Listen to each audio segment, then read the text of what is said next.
Let me first and foremost say how delighted I am to join you today for this session, and once again to thank you for the very warm welcome that you have offered me and my delegation since we arrived here in your building, our building. Allow me also to congratulate the Oacps member states, our Secretary General, and indeed his team, on all the strides made to strengthen the Oacps's cooperation and the coming into force of the revised Georgetown Agreement. I believe this milestone achievement by member states illustrates our determination to cooperate together to tackle our challenges in achieving sustainable development in pursuit of our common and shared values, as well as our aspirations, as reiterated by the Nairobi Nguvu ya Pamoja Declaration that was adopted at our 9th summit. Your Excellencies, ladies and gentlemen, I note that this meeting is taking place against the backdrop of the COVID-19 pandemic, and indeed, as the Chair has told us, this is the first time that you are having a physical meeting since last year. The COVID-19 pandemic, which continues to wreak havoc around the world with millions of lives lost and indeed entire economies and livelihoods wrecked. But despite this, I would say that we should not be deterred from our UN 2030 Development Agenda commitments, which we are currently in the 6th year of implementation. And most of us have a lot of catching up to do.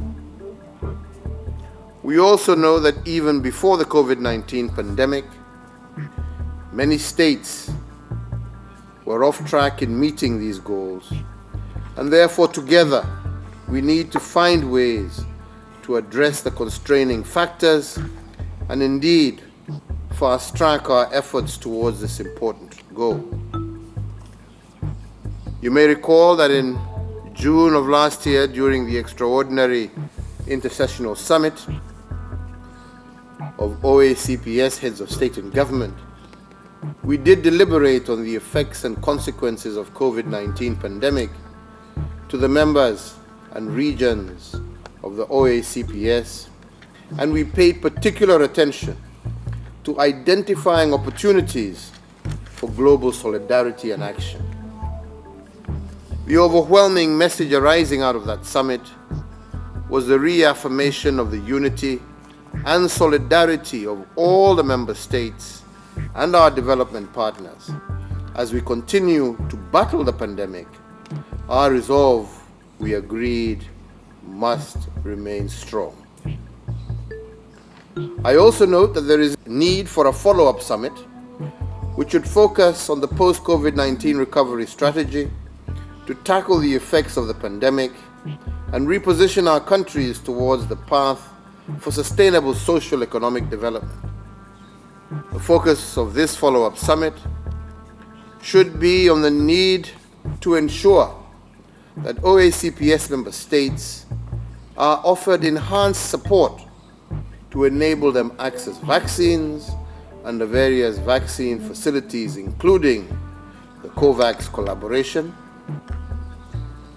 We also need to enhance the collaboration with all relevant international agencies that are critical to ensure that vaccines get to all our regions, especially the most vulnerable small island developing states, and that there is also equitable inter-country distribution of these vaccines.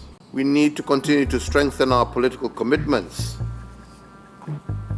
to the EU-Oacps states partnership by making political interactions more frequent with our partners. We know that the political pillar of the Oacps-EU relations provide for a joint parliamentary assembly to fulfill three main roles. The first, which is advocating the empowerment of ACPE ACP national parliaments. The second, promoting democracy and human rights. And thirdly, the monitoring of the implementation of the Cotonou Agreement. However, joint parliamentary assemblies lack sufficient technical capacity and legislative powers to fulfill this mandate. We are also concerned that the EU side does not always engage the OACPS ministers at a sufficiently high level to allow for conclusive decisions.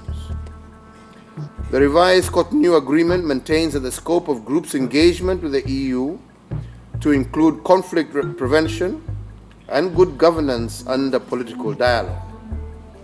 However, the unilateral application of measures, including sanctions by the EU, indeed as imposed on Burundi, has created sensitivities and concerns within our group.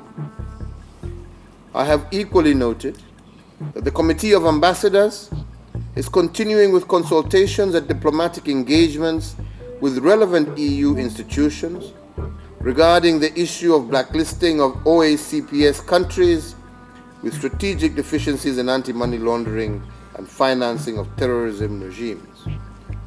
However, despite the high-level intervention, including by my office, the list was still adopted by the EU in May of 2020.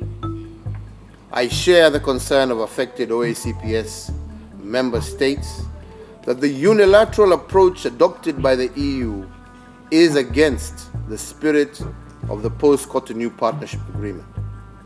I have raised our concerns with high-level EU interlocutors in our meetings, including with the presidents of the EU Council and the Commission, as well as the European Parliament. As we continue considering implementation modalities for the public institutions under the revised agreement, we need to keep these important issues in mind. Your Excellencies, I am pleased to note that culture is one of the priorities of this new OACPS-EU cooperation framework. The revised agreement recognizes the role of creative industries and cultural heritage in maintaining social cohesion, a source of creativity and innovation, and a driver also for economic development. I have also equally noted that the various initiatives, such as the ACP EU Culture Program, are encouraging entrepreneurship, innovation, and creating jobs, especially amongst our youthful population. However, it is equally important that the uniqueness of member states should play an integral role in the OACPS-EU future relations. There is paramount need to recognize and respect cultural diversity amongst the OACPS, the EU, and other development partners. The imperative is to ensure reciprocity in this approach and reject any attempts to impose foreign values that are not consistent with our values, singularly or collectively, thereby ensuring protection of the rich cultures of our member states. Your Excellencies, the world is witnessing a new cycle of geopolitical realities. An emerging multipolar world and global challenges such as COVID-19, biodiversity loss, and effects of climate change, which are all existential threats to OACPS members. Despite these challenges, however, we must continue to be advocates for multilateralism, promoters of global solidarity, and remain reliable, respected, and engaging partners on the global scene. In theory, the 27 EU member states and the 79 OACPS states represent a powerful force in multilateral processes. This has not been fully harnessed. We need to seize the opportunities presented by the COVID-19 to unleash the power of this powerful coalition. I note with appreciation that this Committee of Ambassadors is in the process of formulating a resolution supporting biodiversity for consideration by the Council of Ministers. We need to formulate other such interventions and activities for other national forums, such as the forthcoming 12th Ministerial Conference of the World Trade Organization in November later this year, that will be in Geneva. Other forthcoming forums which we should take advantage of include the 15th Quadrennial Conference of the United Nations Trade and Development Conference that will be taking place in October this year in Barbados, the 15th session of the Conference of Parties to the UN Convention on Biodiversity to be in China in October of this year as well, and the 2021 United Nations Climate Change Conference in Glasgow that will be held in November of this year, as well as the 76th session of the United Nations General Assembly. I do urge you, Your Excellency Secretary General, to continue according the much-needed support to assist Member States implement the outcome document, Nairobi Nguvu ya Pamoja, from the 9th OACP Summit, which took place in December of 2019, and similar focus should also be on the support towards Member States towards the implementation of the revised Georgetown Agreement. Your Excellencies, I'd like now to turn a little of my attention to an issue that is close to my heart, and I'm sure to all of you, that of education.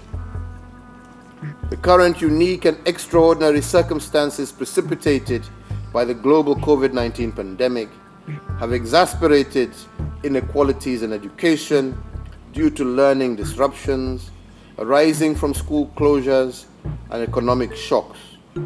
It is estimated that almost 1.2 billion students globally have had their education disrupted. The prevailing challenges that have threatened to erode the hard-won collective progress that the world had attained towards actualizing the Sustainable Development Goal number 4, with a target of engendering inclusive and equitable quality education for all children, particularly in developing countries. So, Your Excellencies, in a bid to address these challenges, the Global Partnership for Education is holding a 4th replenishment campaign which aims to raise at least $5 billion for the 2021 to 2025 cycle. This GPE is a multi-stakeholder funding platform that was established in 2002 to mobilize additional resources for education. The process will culminate in a high-level summit, which will be co-hosted by the British Prime Minister Boris Johnson and I on the 28th and the 29th of July this year in London. In a bid to address these challenges, the Global Partnership for Education is holding a 4th replenishment, which, as I have said, seeks to raise approximately $5 billion. The process will culminate, and we hope, with your participation in us being able to achieve the target that we have set in order to ensure that our children do not miss out on their education. With this campaign, we intend to coalesce efforts to mobilize support from a wider range of bilateral and multilateral partners, private sector and private foundations. This campaign provides an opportunity to ensuring that education financing is mainstreamed and not sidelined in the ongoing global discourse on post-COVID-19 pandemic economic recovery strategies. While on the one hand, most of our OACPS may be dependent on partner and donor funding, the most important source of education funding in low-income countries is government revenue. In this vein, we are urging governments to commit to making significant and sustainable investments in education and commit to protecting and ring-fencing education budgets. and I wish to therefore request all our member states to join the GPE financing campaign, thereby pushing education up on their domestic priority agendas. Your Excellency, ladies and gentlemen, as I conclude, I wish to recall that Kenya assumed membership of the United Nations Security Council for the period 2021 to 2022, and in this regard, it would be important for our organization to identify issues that Kenya could articulate in this capacity. Kenya's membership to the Security Council is an opportunity for each and every one of us, and it is there to serve all our interests and our concerns. Finally, allow me to extend therefore a warm welcome to all of you to participate in the UN Oceans Conference that will be co-hosted by the governments of Kenya and Portugal in Lisbon in June of next year. The conference will mobilize, create and drive solutions to realize goal number 14 of the SDGs by 2030. It will also propel much-needed science-based innovative solutions aimed at starting a new chapter of action on global oceans, which our people depend on for their livelihoods. I once again take this opportunity to thank, through you, Chair, your Committee of Ambassadors for giving me this opportunity to address you and continue to give you my pledge and commitment that we shall continue to work together to achieve the noble goals on which this organization is based.